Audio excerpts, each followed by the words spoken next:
विचारा, मी असंच सांगते तुम्हाला.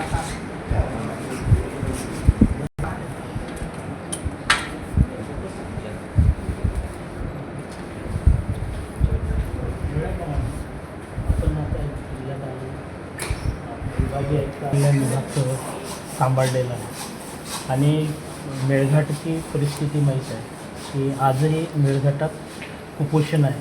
तर आपला त्या कार्याचा फायदा इथे कुपोषण जो ग्रस्त मेळघाटात त्यासाठी कसा?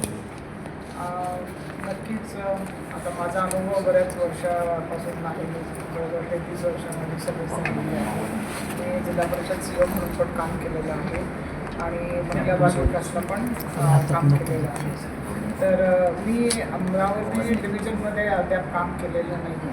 त्यामुळं मेळघाटची परिस्थिती एक्झॅक्ट कशी आहे याबद्दल मी जोपर्यंत तिथे व्हिजिट करत नाही, तिथल्या परिस्थितीची माहिती घेत नाही, त्यामुळे मी त्याच्याबद्दल आत्ता मी काही नाही बोलू शकत. पण मी डेफिनेटली मला माहिती आहे की मेळघाटचा हा प्रश्न जो आहे तो खूप महत्त्वाचा आहे. प्रत्येक अधिवेशनामध्ये तो प्रश्न येतच असतो. त्यामुळे ह्याला मी नक्कीच प्रायोरिटी देऊन याच्यावरती काय उपाययोजना करता येतील त्याचा प्रयत्न